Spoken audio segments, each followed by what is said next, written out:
예, 지난주 설 주일이라 많은 성도님들이 함께 말씀을 나누지 못해서 이 시간에는 잠시 지난주 말씀을 나누고 정리하고 오늘 말씀 내가 내 교회를 세우리니 라는 제목으로 주님의 말씀 함께 나누도록 하겠습니다. 이 말씀을 통해서 교회는 무엇인가, 또 교회는 어떤 정체성을 가지고 어떤 힘을 가지고 있는지를 우리가 깨달아 아는 은혜가 있기를 주님의 이름으로 축복합니다. 우리 지난주에 예수님께서 이제 갈릴리 호수 이방 지역에서 많은 병자들, 이방인 병자들을 고치고 칠병이어로 떡 7개와 물고기 2-3마리로 4,000명을 먹이십니다. 그런 다음에 잠시 갈릴리 건너편으로 가셨다가 어떻게 하시냐면 12명의 제자들을 데리고 저 가이사랴 빌립보라는 곳으로 여행을 떠나십니다. 이건 여행이라고 볼 수 있습니다. 왜냐하면 그 거리가 40km이기 때문에 걸어서 한 이틀 거리 정도이기 때문에 왕복하면 뭐 한 3-4일 되는 그 먼 거리이기 때문에 제자들 데리고 가이사랴 빌립보까지 가게 됩니다. 그 가이사랴 빌립보에서 예수님이 제자들에게 야, 사람들이 나를 누구라고 하느냐 물어보고 그 다음에 제자들에게 너희는 내가 누구라고 생각하느냐라고 하는 이 중요한 질문을 처음으로 던지십니다. 근데 예수님은 이 질문을 왜 예수님이 주 사역 무대였던 갈릴리 호숫가에서 하지 않고 40km가 떨어져 있는 거의 이방인이 많이 살고 있는 가이사랴 빌립보에서 이 말씀을 하셨을까에 대해서 지난 시간에 우리가 나눴었습니다. 이게 이번 주와 다음 주까지 연결되기 때문에 이 말씀 다시 한번 나누는 겁니다. 자, 한번 이 사진을 보여주시면 저기가 어디냐면 가이사랴 빌립보라는 지역입니다. 헤롯 대왕의 아들인 헤롯 빌립 2세가 바니아스라는 지역을 재정비해서 저 갈라디아 갈릴리 북부 지역의 수도로 저 가이사랴 빌립보를 수도로 삼았습니다. 굉장히 큰 그런 수도입니다. 그런데 저 산 높은 곳에 보면 글씨가 굉장히 많죠. 여기 여러 가지 글씨가 쓰여 있는데 저희가 가이사랴 빌립보까지 예수님이 가셨는데 다음 사진을 보여주시면 저 산이 바로 저게 있는 곳입니다. 저 제일 오른쪽에 옥타비아누스 아우구스투스라고 해서 로마의 첫 번째 황제를 숭배하고 그 황제를 예배하는 신전입니다. 그래서 저게 저것이 이제 옥타비아누스 신전, 아우구스투스 이제 로마 초대 황제를 숭배하는 신전이고 그 옆에 있는 것이 판신전입니다. 판은 원래 저 지역이 바니아스라는 지역인데 하반신은 염소이고 상반신은 사람의 모습을 한 목축의 신을 섬기는 그런 판신전입니다. 원래 저기 전체가 판신전이었는데 저 신전을 확장한 거죠. 그 판신전이고 옆에 또 세 번째 옆에 신전이 있는데 그게 무슨 신전이냐면 제우스 신전입니다. 그리스 로마의 그 신도 12신의 주신이 있는데 그 12신의 주신 중에서 최고의 신이 누구냐면 제우스입니다. 그래서 제우스 신전이 있고 그 옆에는 또 네메시스 신전이라는 신전이 있습니다. 네메시스 신전은 복수를 해주는 그런 신전입니다. 그런 신을 섬기는 신전입니다. 그러니까 저기에는 뭐가 있어요? 정치적으로 가장 강력한 막강한 힘을 가지고 있던 로마 황제를 숭배하는 신전이 있었고 또 저 지역이 목축업을 하는 지역이기 때문에 경제적인 부를 갖다 준다고 믿는 판신을 섬기는 염소신을 섬기는 신전이 있었고 그리고 종교적으로 가장 강력하다고 이 로마인들이 믿던 종교적인 가장 강력한 제우스 신전이 있었습니다. 그러니까 가장 경제적으로 정치적으로 종교적으로 가장 세다고 여기는 모든 것들을 모아놔서 저 신전을 만들어 놓은 겁니다. 저걸 만신전이라고 하고 원어로는 판신전이라고 하는 것입니다. 저게 어디에 있는 거예요? 가이사랴 빌립보에 있는 겁니다. 그리고 그 다음 사진 보여주시면 저게 지금 현재 유적지입니다. 저게 이제 다 무너지고 저 유적지인데 저기 가장 오른쪽에 보니까 동굴 하나가 있죠. 저 앞에 이제 로마 황제의 신전이 있었습니다. 그 로마 신전 뒤에 저 큰 동굴이 있었는데 저 동굴을 이 사람들은 뭐라고 믿었냐면 하데스의 문이라고 믿었습니다. 하데스의 문은 뭐냐면 지옥의 문, 죽음의 문, 저승의 문 이렇게 생각하는. 그래서 저기로 통과하면 뭐가 있다? 지옥이 있다, 죽음이 있다라고 이 사람들이 그냥 그렇게 상정하고 믿으면서 그곳에서 예배 드렸던 그런 곳입니다. 그러니까 만신전이 있는 곳이 가이사랴 빌립보이고 또 저기 가이사랴 빌립보에 뭐가 있다고 믿었어요? 하데스의 문, 지옥의 문이 있다라고 믿었습니다. 그리고 이제 저 사진에는 없지만 저기에는 또 뭐가 있냐면 이스라엘에는 유일한 강 하나가 있는데 그 강을 통해서 먹고 사는데 그 강이 요단강입니다. 요단강의 수원지, 그런 거 수원지가 어디냐면 가이사랴 빌립보에 있습니다. 헬몬산에서 이 이슬이 녹으면 그 만년설이 녹으면 그게 물 속으로 그 땅 속으로 들어갔다가 그 이제 우물이 돼서 터지는데 그렇게 터지는 우물이 어디에 있냐면 바로 저 가이사랴 빌립보에 있습니다. 그러니까 예수님이 제자들을 데리고 어디로 가셨어요? 만신전이 있는 가이사랴 빌립보. 그리고 하데스의 문이 있다고 당대의 사람들이 그냥 그렇게 생각하고 믿었던 가이사랴 빌립보. 그리고 요단강, 이스라엘의 생명의 물줄기인 요단강의 수원지가 있는 가이사랴 빌립보로 가서 예수님께서 제자들에게 너희는 나를 누구라고 생각하느냐라고 물어보신 겁니다. 예수님의 정체성에 대해서. 그랬을 때 이 제자 중에서 이제 베드로가, 우리가 수제자로 알고 있는 베드로가 대답하죠. 그래서 판신전 앞에 다시 한번 보여주시면 판신전 아래서 하데스의 문 아래서 요단강 수원지에서 베드로가 신앙 고백합니다. 너희는 나를 누구라고 하느냐 그랬더니 예수님이 뭐라고 하십니까? 다음 거 띄워주시면 같이 읽어보겠습니다. 주는 그리스도시요 살아계신 하나님의 아들이십니다. 그러니까 만신전이 있는 적의 심장부에서 죽음의 문 앞에서 생수가 터져 나오는 수원지에서 베드로가 예수님한테 당신은 그리스도시고 하나님의 아들이십니다라고 신앙 고백을 한 것입니다. 저것이 가지고 있는 의미는 참된 구원자는 로마 황제도 제우스도 판신도 네메시스도 아니고 오직 누구십니다? 예수님이십니다. 그 제우스든 그 로마 황제든 판이든 이런 것들은 다 죽은 것과 같죠. 헛된 것이고 의미 없는 것이지만 당신은 누구의 아들이십니다? 살아계신 하나님의 아들이십니다. 그래서 정치 권력의 학대, 경제 권력의 학대, 종교 권력의 학대에서 우리를 구원해 주실 유일한 분은 누구밖에 없습니다. 바로 당신 예수님밖에 없습니다 라고 고백한 것입니다. 하데스의 문, 그 지옥의 문 앞에서 우리에게 생명을 주시고 우리에게 영생을 주시는 분은 누구입니다? 바로 예수님 당신이십니다. 그리스도 예수님 당신입니다 라고 이야기한 것입니다. 요단강의 수원지가 되는 이 가이사랴 빌립보에서 예수님 당신만이 우리에게 영원한 생명을 부여하시는 생명의 주관자입니다 라고 고백한 것입니다. 그러니까 우리가 그냥 주는 그리스도시요 살아계신 하나님의 아들이십니다, 완전 한 10초면 하지 않습니까? 그렇게 짧은 고백이 이게 아니라는 겁니다. 아주 심도 깊고 아주 신앙적이고 아주 신학적이면서도 이 베드로가 가지고 있는 모든 전 인격적인 것을 동원해서 그곳에서 아주 중요한 곳에서 예수님이 그 모든 판을 짜신 그 중요한 그곳에서 베드로가 이러한 예수님의 정체성에 대한 전 인격적인 신앙 고백을 하였다라는 것입니다. 100점 만점에 베드로의 신앙 고백, 주는 그리스도시요 살아계신 하나님의 아들이십니다는 몇 점짜리일까요? 100점짜리입니다. 그래서 예수님이 그걸 들었을 때 너무 흐뭇하시면서 야 베드로야, 너한테 뭐가 있다? 복이 있다. 야, 네가 이런 신앙 고백을 하다니 넌 정말 복되다라고 이야기를 하십니다. 여러분들도 그렇게 주님께서 야, 넌 날 누구라고 생각하냐라고 어느 날 묻는다면 이렇게 100점 만점에 100점짜리 고백을 할 수 있는 여러분이 되길 바랍니다. 하실 수 있는 줄 믿습니다. 자, 그러면 베드로는 어떻게 이렇게 100점 만점에 100점짜리 고백을 할 수 있었을까요? 수제자니까, 또 예수님의 기적을 봤으니까, 예수님의 말씀을 많이 들었으니까 우리가 그렇게 생각할 수 있습니다. 그런 거 없었던 건 아닙니다. 그러나 예수님은 그것 때문에 베드로가 이런 완전한 고백을 했다고 얘기하지 아니하십니다. 우리 17절 말씀 다시 한번 보면 17절 읽어볼까요?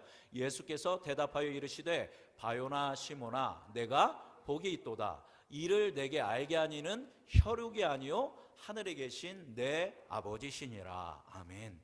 베드로가 이렇게 온전한 신앙 고백을 할 수 있었던 것은 누구의 덕분이라는 거예요?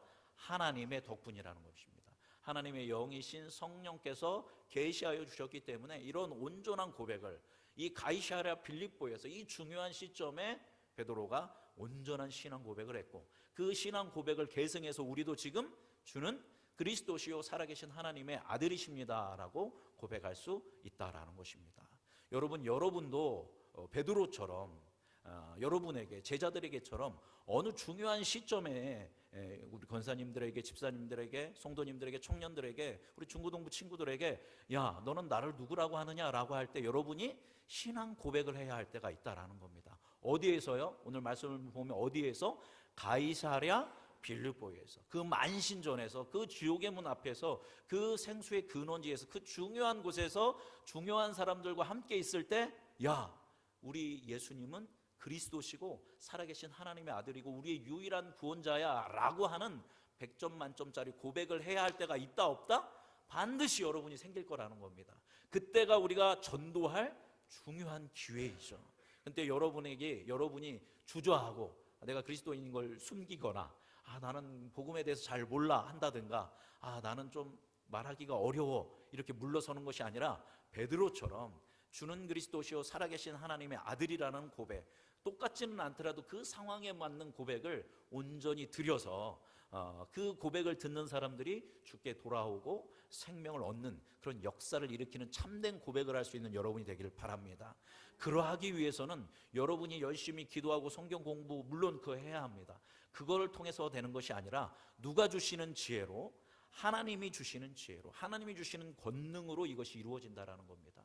그래서 하나님이 주시는 지혜와 권능으로 우리가 고백하기 위해서는 기도로 준비되어 있어야 하고 말씀으로 준비되어 있어야 합니다. 그러나 준비되어 있지 않은 것 같다 할지라도 그 중요한 순간에 성령께서, 하나님 아버지께서 여러분에게 말씀을 주실 줄 믿습니다. 그것을 믿으면서 온전히 여러분이 있는 자리에서 그 신앙 고백을 할 수 있는 우리 음성중앙교회 모든 성도님들 되시기를 주님의 이름으로 축복합니다. 이렇게 베드로가 100점 만점에 만점짜리 고백을 들으시자 예수님께서는 이 베드로와 제자들에게 놀라운 예수님의 계획, 놀라운 약속의 말씀을 해 주십니다. 우리 16장 18절 말씀 같이 함께 읽어보겠습니다. 읽어볼까요?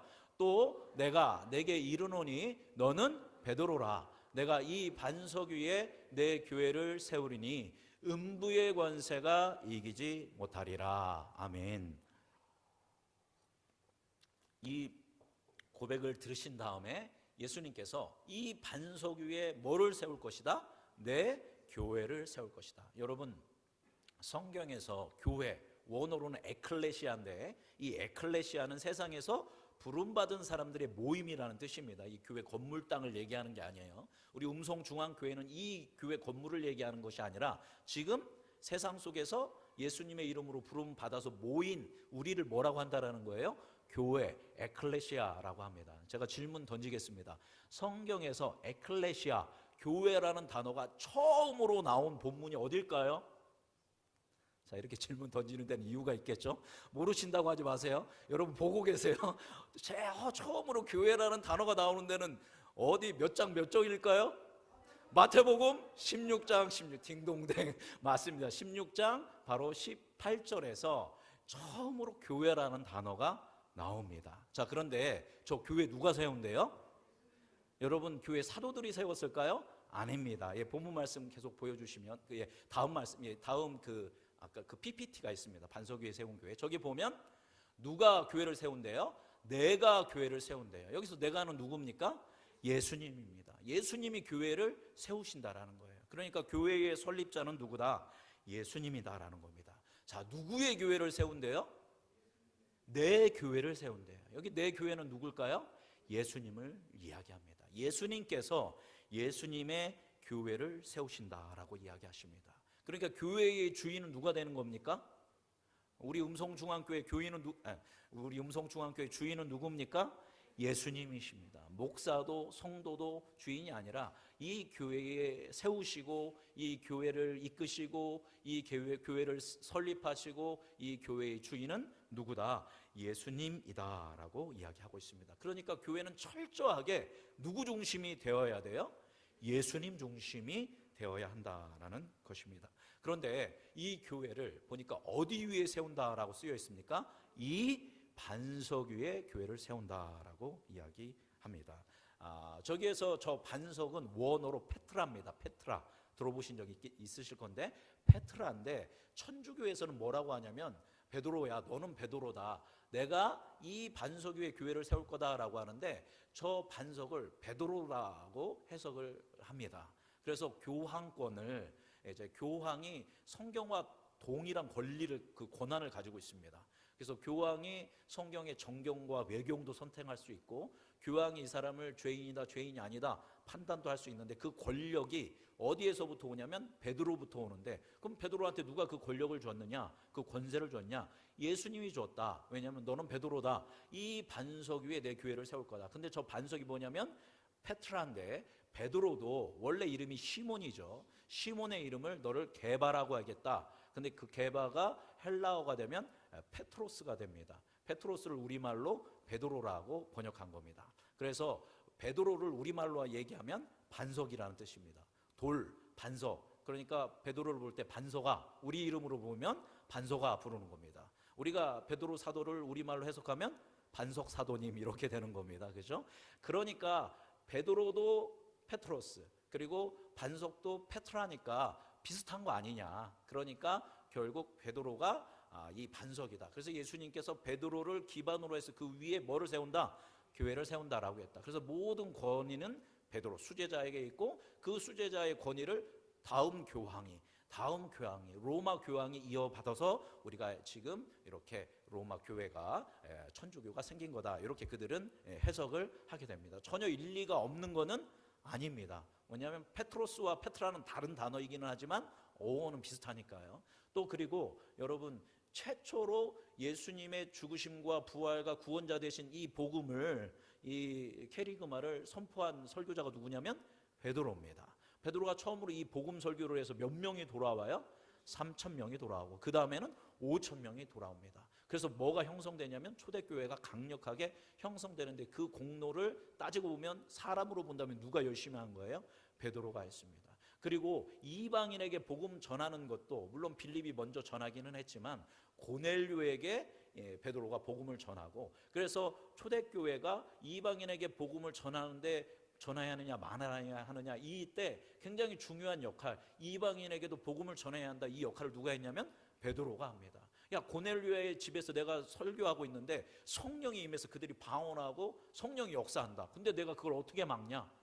이렇게 이야기를 합니다. 그래서 초대교회가 이방인에게도 복음을 증언하기로 확정을 하는데 혁혁한 공로를 누가 하냐면 베드로가 합니다. 예수님께서 베드로 부르실 때 뭐라고 부르셨습니까?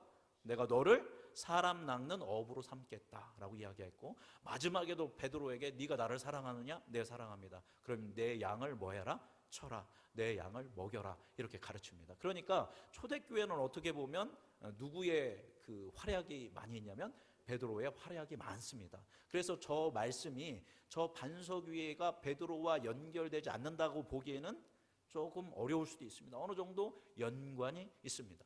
그러나 그렇다고 해서 저 반석이 베드로라고 이야기하기에는 여러 가지 문제가 있어요. 이제 우리 다음 시간에 보겠지만 연결해서 보면 곧 있다가 베드로가 뭐라고 혼납니까? 예수님께 이 사탄아 뒤로 물러가라 이렇게 이야기합니다. 그죠? 지금 방금 반석이었는데 갑자기 몇 초 후에 몇 분 후에 이 사탄아 이렇게 바뀔 수가 없는 것이죠. 그죠? 여러분 반석이라는 의미는 뭘까요? 반석이라는 것은 변함이 없고 아주 견고하고 아주 진리이고 흔들림이 없는 것이 뭐예요? 반석입니다. 여러분 성경에서 계속 반석 굉장히 많이 나오는 게 시편이죠. 거기서 반석이 뭡니까? 누구를 얘기하는 겁니까? 하나님을 의미합니다. 여러분 고린도 전서 10장 4절에도 보면 쭉 이야기한 다음에 신령한 반석으로부터 마셨으니 그 반석은 곧 그리스도다라고 이야기합니다. 그러니까 결국 성경의 전체적인 용례를 보면 그 변함없는 그 견고한 그 진리의 터는 누구라는 거예요? 하나님, 예수 그리스도라는 것을 보여주고 있습니다. 그런데 왜 자꾸 베드로랑 연결되냐면 베드로가 그 예수님에 대해서 뭐라고 고백했어요?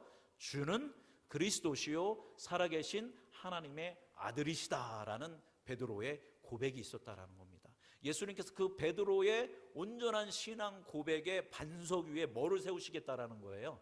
교회를 세우시겠다라고 말씀하셨다라는 것입니다. 그러니까 교회의 기반, 교회의 정체성, 교회의 출발점, 교회의 주인은 온통 누구라는 거예요? 예수 그리스도라는 겁니다. 음성중앙교회 주인은 누굽니까? 음성중앙교회의 핵심은 뭡니까? 음성중앙교회는 어디로 가야 합니까? 그러면 답은 딱 하나예요. 여러분 어디입니까? 예수 그리스도가 되는 것입니다. 철저한 예수 중심이 교회는 되어야 합니다. 에클레시아. 저 말씀을 봤을 때 그것이 바로 어디 위에 세워진 교회다? 반석 위에 세워진 교회다라는 겁니다. 자, 그렇다면 예수님 중심이 되어야 한다라는 건데, 예수님 중심이라는 것은 무엇일까요? 그것은 교회가 예수님 중심이라는 것은 교회가 예수님의 마음을 품는 교회가 되어야 하고, 예수님의 뜻을 따르는 교회가 되어야 하고, 예수님이 귀히 여기는 것을 귀히 여기는 교회가 되어야 한다라는 겁니다. 여러분, 예수님의 뜻, 예수님의 계획, 예수님의 마음은 어디를 향하고 있을까요? 지금 믿지 않는 사람들, 저 죽어가는 영혼들이 한 영혼이라도 구원받아서 이 하나님의 영역 가운데, 하나님의 통치 가운데 들어와서 영광 받기를, 그래서 온 인류가 구원받아서 하나님께 예배하기를 주님이 가장 기뻐하시고 원하시는 것이다 라는 것입니다. 이와 같이 그래서 교회는 선교 중심적인 교회가 되어야 한다라는 것입니다. 이어서도 계속 말씀을 통해서 보면 알 수가 있습니다. 다시 한번 18절 말씀 읽어보도록 하겠습니다. 18절 말씀, 자, 또 다시 읽어볼까요?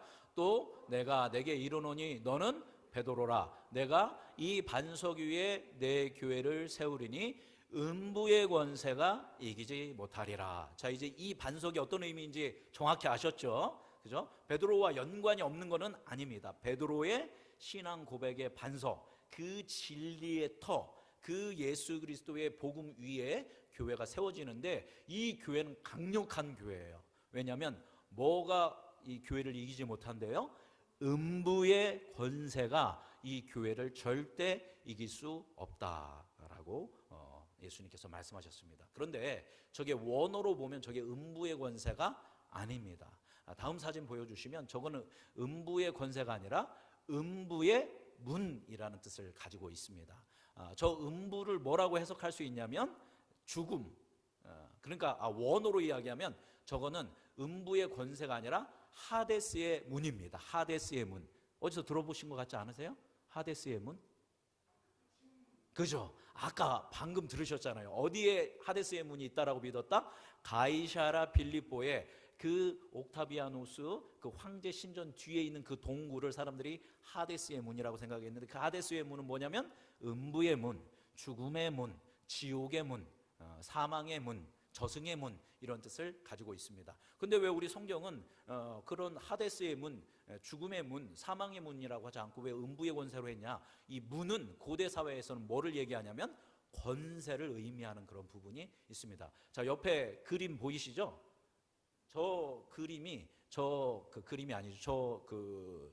조각이 누가 만든 거냐면 로댕이 만들었습니다. 로댕.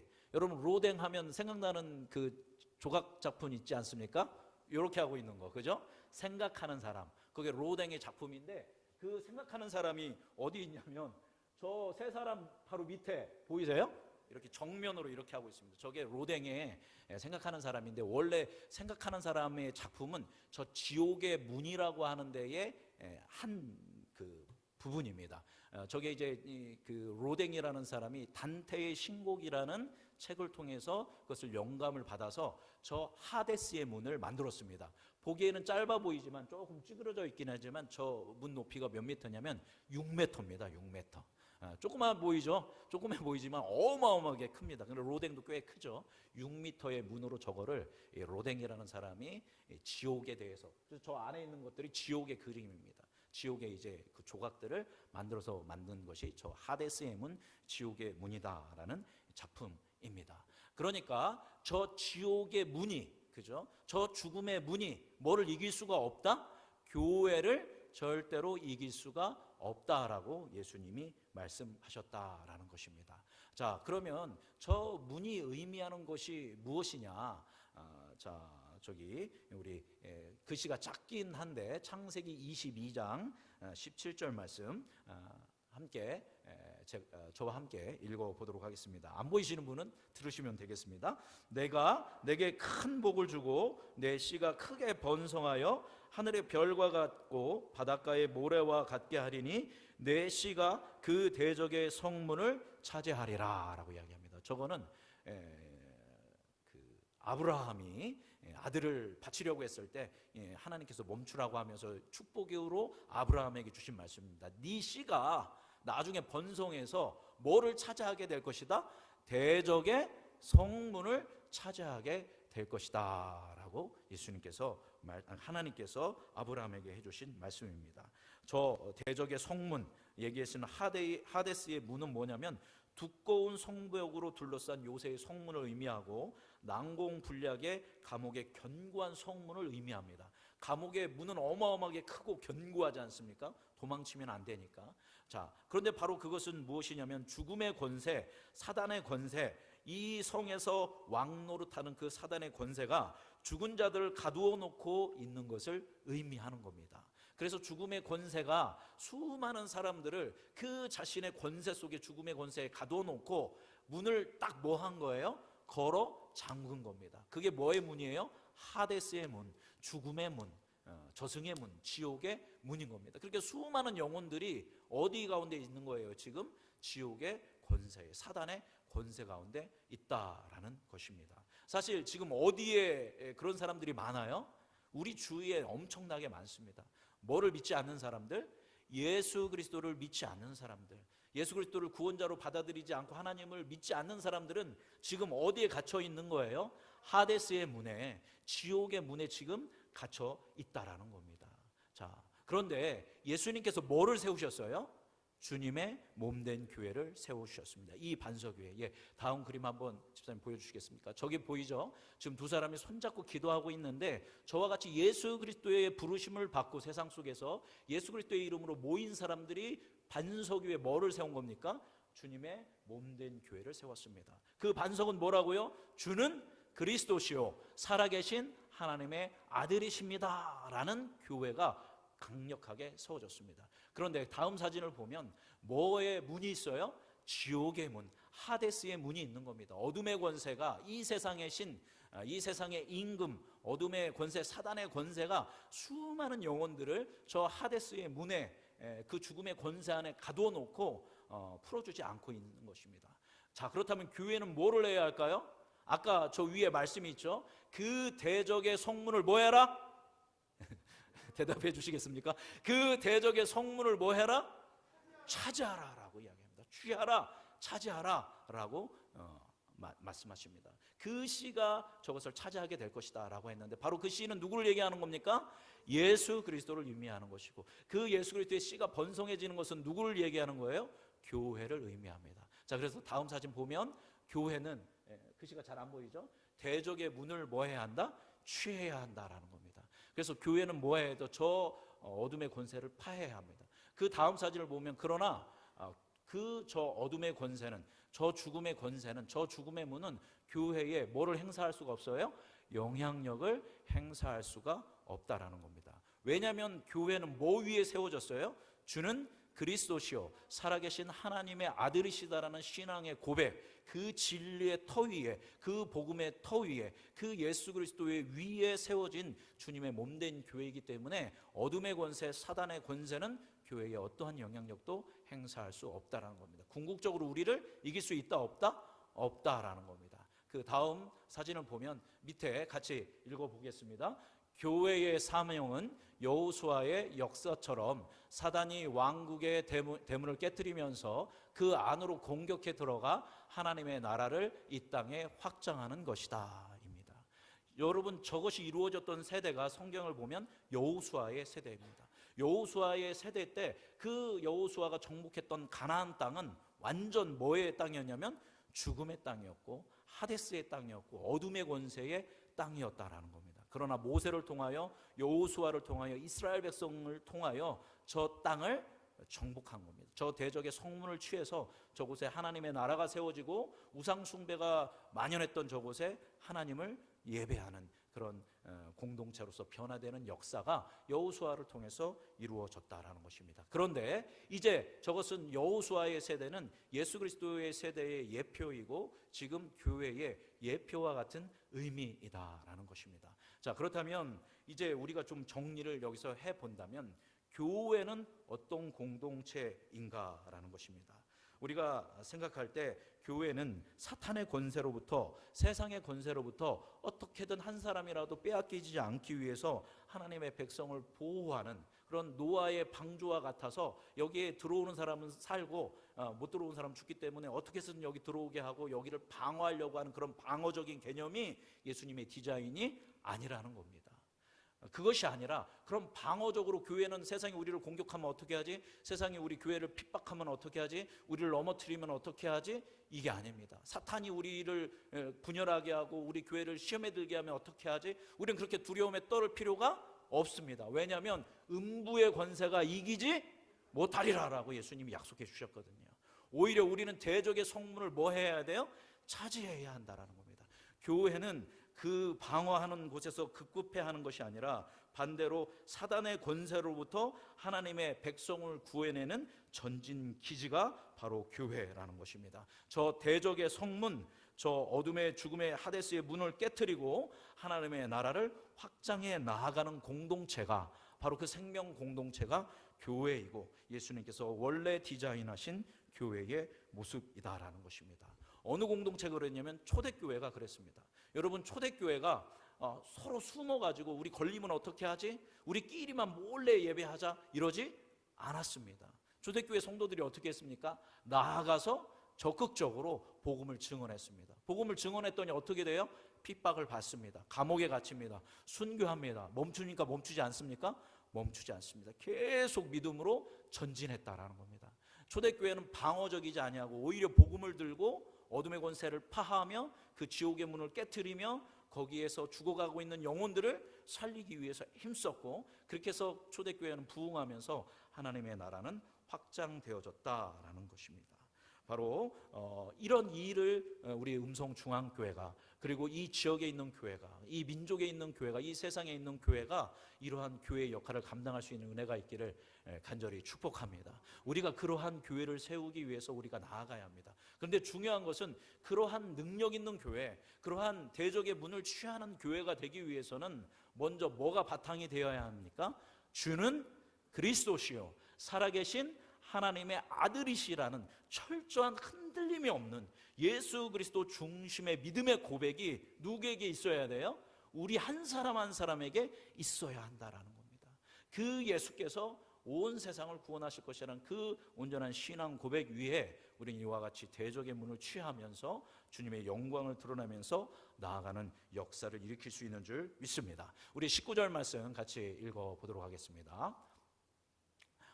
죄송합니다. 19절 말씀 읽어볼까요? 시작. 내가 천국 열쇠를 내게 주리니 내가 땅에서 무엇이든지 매면 하늘에서도 매일 것이요 내가 땅에서 무엇이든지 매면 땅에서도 풀리리라 하시고. 아멘. 내가 천국 열쇠를 내게 준다. 여기서 너는 누굽니까? 베드로를 의미합니다. 자, 그런데 제가 다시 한번 말씀드리지만 베드로라는 것은 베드로라는 단 한 사람의 인물을 얘기하는 것이 아니라 그 신앙 고백을 함께하는 믿음의 공동체를 이야기합니다. 왜냐하면 저거를 나중에 제자들에게도 얘기하시거든요. 너희들이 땅에서 매면 하늘에서도 매일 것이고 땅에서 풀면 하늘에서도 풀리라. 그러니까 저건 베드로 개인에게 한 얘기가 아니라 궁극적으로 보면 누구에게 한 말이냐면 모든 교회에게 해주신 말씀이라고 우리가 보면 됩니다. 하나님께서 뭐를 주셨어요? 교회에, 베드로에게 천국의 열쇠를 주셨다라는 것입니다. 그리고 하나님께서, 예수님께서 우리에게 또 뭐의 권세를 주셨습니까? 무엇이든지 땅에서 매면 하늘에서도 매이고 땅에서 풀면 하늘에서도 풀리는, 매고 푸는 그런 권세를 우리에게 주셨다라는 것입니다. 그 뒤로 가서 매고 푸는 권세 한번 띄워주시면, 그 전에 사진입니다. 그 전에, 더 뒤로 가야 해요. 죄송합니다. 매고 푸는 권세를 주님께서 우리에게, 예수님께서 주셨다라는 겁니다. 그래서 교회가 해야 할 일이 뭐냐면 아까 말씀드렸던 것처럼 뭐를 깨트리고, 대적의 성문을 깨트리고, 그 안에는 어떤 사람들이 있어요? 그 죽음의 권세에 묶여있는, 사단의 권세에 묶여있는 수많은 영혼들이 있다라는 겁니다. 그 묶여있는 사람들을 우리는 가서 뭐 해야 합니까? 풀어줘야 하는 겁니다. 그게 무슨 권세예요? 푸는 권세입니다. 물론 저 매고 푸는 권세는 신학적으로 여러 가지 의미를 가지고 있습니다. 그러나 오늘 저는 설교를 이 문맥을 가지고 얘기하는 것입니다. 저 푸는 권세는 뭐냐면 매여 있는 사람들, 사단의 권세에 매여 있고 질병으로 매여 있고 여러 가지 고통과 여러 가지 상처와 여러 가지 아픔으로 매여 있는 사람을 우리가 뭐 해야 돼요? 풀어주는 역할을 교회가 해야 합니다. 반대로 이 사람들을 메고 있는 어둠의 권세에 대해서는 우리는 어떤 역사를 이루어야 합니까? 묶는 일을 해야 한다는 겁니다. 그래서 이 세상의 불합리함, 불공정함, 세상의 악, 어둠의 권세로부터 흘러오는 생명을 죽이는 모든 것들을 우리는 뭐 해야 됩니까? 묶어야 합니다. 그래서 여러분, 정치에도 관심이 있어야 하고, 경제에도 관심이 있어야 하고, 교육에도 관심이 있어야 합니다. 왜냐하면 사탄의 권세는 정치와 교육과 모든 영역들을 흘러들어서 사람들을 묶고 있기 때문입니다. 그래서 우리는 그런 것들을 바라보면서 영적으로 깨어서 기도하면서 그 어둠의 권세를 뭐 해야 합니까? 묶어야 하고, 그 어둠의 권세에 묶인 사람들을 우리는 뭐 해야 돼요? 풀어내는 일을 해야 합니다. 하나님께서 우리에게 무슨 열쇠를 주셨습니까? 천국의 열쇠를 주셨습니다. 천국의 열쇠는 무엇입니까? 이것 역시 여러 가지로 해석할 수 있지만 그것은 바로 복음입니다. 그렇죠? 예수 그리스도의 살아있는 복음, 그분이 우리를 위하여 고난당하시고 우리를 위하여 십자가에 죽으시고 그분이 우리를 위해서 부활하심으로 인하여 이 땅 가운데 하나님의 통치가 이루어지고 이 땅 가운데 수많은 죄인들이 예수 그리스도로 말미암아 구원을 받을 수 있다는 이 복음이야말로 천국의 열쇠가 되는 것입니다. 그래서 교회는 그 어둠의 문을 깨트리고 나아가서 어둠의 권세를 뭐하고? 묶고, 그 다음에 묶여있는 사람을 우리는 뭐 해야 합니까? 풀어야 한다라는 것입니다. 그러한 전진기지로서의 역할을 뭐가 이루어야 한다? 우리 교회가 이루어야 한다라고 예수님께서는 약속해 주셨습니다. 그래서 내가 내 교회를 세우리니 음부의 권세가 이기지 못할 것이다 라고 말씀하셨고, 천국의 열쇠를 내게 주고 내가 너에게 매는 권세와 푸는 권세를 너에게 주겠다라고 주님께서는 베드로를 향해서, 12제자를 향해서, 교회를 향하여 약속해 주신 것입니다. 자, 그래서 실제적으로 베드로와 사도들은 나아가서 그 음부의 권세, 그 하데스의 문을 깨트리고 거기에 묶여있는 사람들에게 그리스도의 복음을 증언하고, 그래서 그들이 복음을 듣고 3,000명씩 5,000명씩 주께로 돌아오고, 그래서 예루살렘과 온 유다와 사마리아와 땅끝까지 이르러 뭐의 나라가? 하나님의 나라가, 하나님의 복음이 확장되는 역할을 베드로와 사도들과 초대교회 성도들은 감당해 내었다라는 것입니다. 자, 이제 정리하면, 계속 제가 정리하는데요, 이제 마지막입니다. 여러분, 그런데 이 교회가 언제 세워졌습니까? 그리고 사도들이 언제부터 나아가서 이 천국 열쇠를 가지고, 메고 푸는 권세를 가지고 복음을 증언했습니까? 언제부터 사람들을 고쳐주고 언제부터 귀신의 권세를 몰아내면서 하나님의 교회를 세우고 하나님의 교회를, 하나님의 나라를 확장시켜 나아갔습니까? 언제부터입니까, 여러분? 성령의 충만함을 받았을 때, 부활하신 예수님을 만나고 오순절 성령 강림을 받았을 때, 오순절에 성령 충만함을 받았을 때 그들이 비로소 나아가서 대적의 문을 깨트리고 묶을 것을 묶고 풀 것을 풀면서 예수 그리스도의 복음을 증언해서 하나님의 나라를 확장했다라는 것입니다. 그 중심에는 부활하신 예수님을 만난 것과, 그리고 그 중심에는 성령의 충만함을 받은 것이 있었다라는 것입니다. 2023년에 우리 음성중앙교회가 바로 이 초대교회와 같은 예수님이 디자인하신 이 교회의 역할을 감당하는 교회가 되기를 간절히 소망합니다. 우리 음성중앙교회만이 아니라 이 음성 지역에 있는 모든 교회와 이 민족에 있는 모든 교회가 그런 일들을 감당할 수 있는 교회가 되도록 여러분 함께 기도하시기 바랍니다. 그런데 우리 교회가 그 일을 하기 위해서는 여러분이 나아가서 대적의 문을 깨트리고 묶을 것을 묶고 풀 것을 풀면서 수많은 영혼들을 살리기 위해서는 먼저 여러분이 무엇을 받아야 돼요? 성령의 충만함을 받아야 한다는 겁니다. 그래서 우리는 날마다 매일매일 기도할 때마다 빼먹지 말아야 할 것이 성령의 충만함을 주옵소서. 내 안에 하나님의 마음으로 채워주시고, 내 안에 하나님의 능력으로 채워주시고, 내 안에 하나님의 말씀으로 채워주시고, 내 안에 하나님의 계획을 알게 하시고, 내 안에 하나님의 말씀에 순종할 수 있는 힘을 허락하여 주옵소서. 그렇게 우리가 믿음으로 나아가고 성령 충만함으로 나아갈 때 우리 주님의 몸된 우리 음성중앙교회는 음부의 권세를 깨트리고 하나님의 영광을 세우고 수많은 영혼들을 살려내는 주님의 몸된 교회가 될 줄 믿습니다. 그렇게 해서 우리 음성중앙교회가 날로 부흥하는 교회가 되기를 바랍니다. 부흥이라는 것은 왜 부흥하면 좋습니까? 우리 교회 교인 많아지면 우리 큰 교회 되니까, 또 우리 교회 교인 많다라고 자랑할 수 있으니까? 절대 그런 게 아닙니다. 그죠? 누구를 위해서? 죽어가는 영혼을 살리는 것이 부흥입니다. 그래서 반드시 우리 교회는 뭐 해야 돼요? 부흥해야 합니다. 우리끼리 좋잖아요. 뭐 새로운 사람 오면 맞춰줘야 하고 또 새로운 사람 오면 뭐도 해야 하고 뭐도 해야 하고 신경 쓸 일이 많은데 또 많아지면 또 많아져서 더 어려운데 그냥 우리끼리 서로 잘 알고 서로 사이좋게 지내면 편할 것 같지만 그런 교회의 건강한 모습이 아닙니다. 그죠? 수많은 사람들이 들어오고 수많은 사람들이 구원을 받아야 합니다. 그러하기 위해서 우리 교회는 뭐 해야 돼요? 부흥해야 합니다. 그래서 부흥을 꿈꾸면서 기도하길 바라고 우리 교회만 부흥하면 안 됩니다. 옆에 있는 감리교회도 침례교회도 성결교회도 다 순복음교회도 함께 부흥해서 이 지역의 음성에 하나님의 복음이 확장되어지고 하나님의 나라를 확장시키는 역사가 일어나기를 소망합니다. 우리 음성중앙교회가 그 시발점이 되고 그 발화점이 되는 은혜가 있기를 우리가 소망하면서 그렇게 기도하면서 우리가 믿음으로 나아갔으면 감사하겠습니다. 기도하겠습니다.